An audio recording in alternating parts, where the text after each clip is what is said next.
Joining us now to explain the dynamics at play within the African National Congress is political analyst Levy Ndou. Ndou, good to have you with us once again. Listening to the head of elections, Fikile Mbalula, he said that they want a decisive majority and a victory. Is this achievable in these upcoming local government elections for the African National Congress, considering the systematic decline that they have been experiencing in the past? Good afternoon, Tammy. Good afternoon to the viewers at home. Well, I think every political party would actually always love to be in charge of government. Every political party, when it gets formed, the main idea is to ensure that at the end of the day, they have to run government.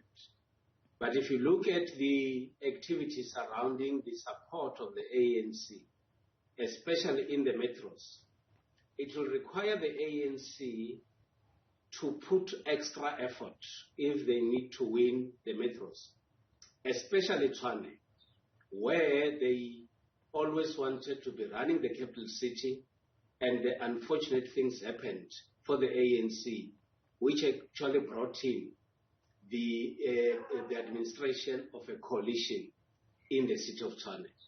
And when I listen to the tone of Mr. Mbalula, the ANC seemed to be saying that even when we lost Tshwane, Johannesburg and Nelson Mandela, we still want to ensure that we go back and run those metros, because their ambition is always to run the metros. Another aspect that we need to look at is that if we have to look at the by-elections, one would say it's a source of encouragement on the part of the ANC, and because of a number of reasons. In the by-elections, there is sufficient potential to deploy your best to go and galvanize support in those areas for that particular period of time, and then it was also possible to win. But with the local government elections in general, you will then require a lot of energy and human resource to be able to go out and ensure that as a party, you are visible and you are able to talk to each and every individual to be able to get sufficient vote. So in these elections, for me, I see the ANC that is quite worried about the 2016 election results, and their focus indeed would actually be on the metros, because they seem to be quite sure about the other areas outside the metros. I'd like you, Ndou, to look at for a moment at Minister Mbalula's statement of the strategy that the African National Congress is going to use within communities. So even if a potential councillor or potential candidate is not a member of the ANC, but they're not affiliated to any other political party, but enjoy a sense of popular appeal, that particular candidate, they say they are willing to, quote-unquote, socialize into the African National Congress. So what that does is it takes away that budget that you're talking about of having to go door to door and trying to groom a candidate from the start, because the candidate that they will look at is a candidate who already has that type of social equity, if you wish to put it that way, within a particular community. What do you make of that particular strategy? Could it work for the African National Congress, or does it have a possibility of maybe backfiring against them because this particular potential candidate is not groomed within the culture of the ANC from the roots down? I think there are a number of dynamics that we need to look at here. Firstly is that there were times in which the ANC would forward candidates that will not be loved by the people. And that will create a situation where either people will reject the ANC, or they'll actually not go and vote, or also go to other parties and actually vote for those parties.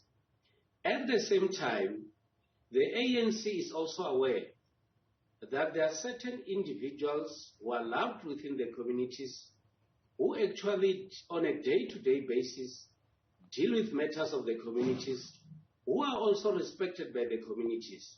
And I think at this point, the ANC is saying, we can take advantage of these people, try to work with these people, and actually ensure that at the end of the day, the ANC would actually have an influence on these individuals. Obviously, those issues have a potential to backfire. For an example, there might be instances where, because these individuals would be aware that even without the ANC, they will still be voted by the communities, they might at some point not take or not side with the decisions of the ANC because they know that in any way they've got a backing from the people on the ground.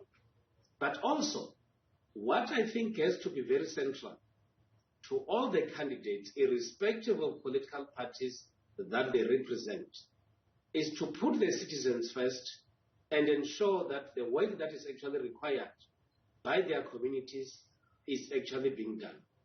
Another area that I think for me is quite crucial is to ensure that the same citizens that are being put forward by the ANC as independents and any other political organization must actually ensure that at the end of the day, they are accountable to the people, they provide regular feedbacks to the people, so that in whatever they do, they actually move with the people, and that will make them to have a strong social pact with the people.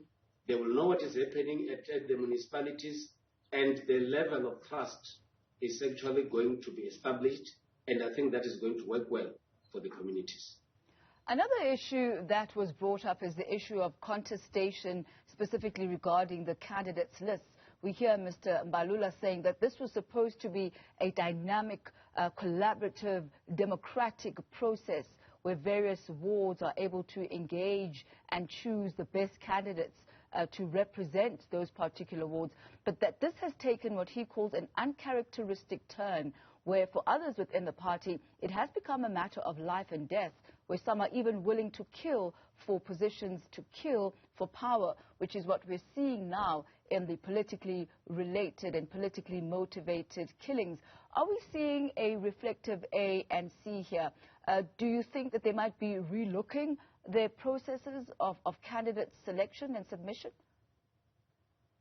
Earlier in July, you and I had a discussion about this activity.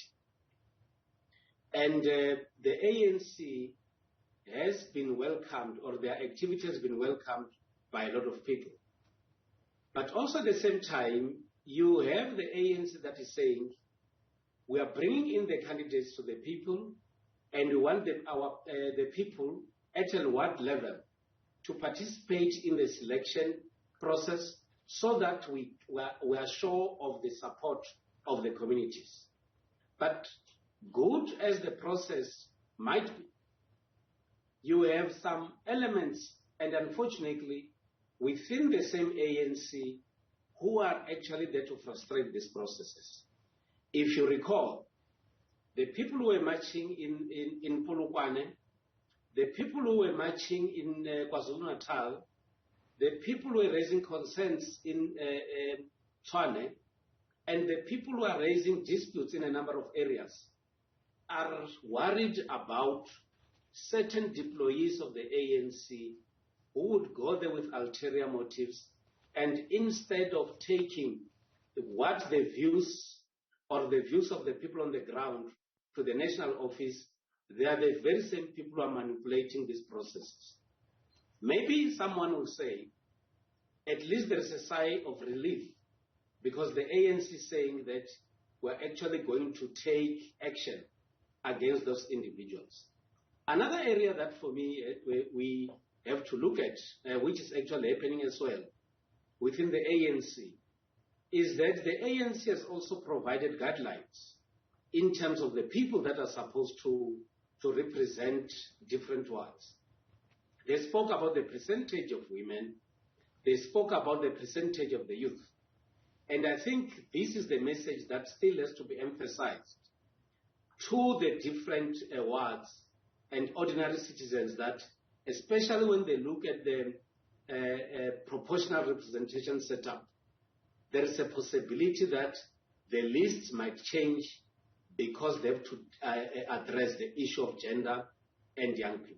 Mr. Ndou, we'll have to leave it at that, unfortunately, Mr. Ndou, for this afternoon. But thank you once again for your analysis and your insight as we make our way towards the local government elections.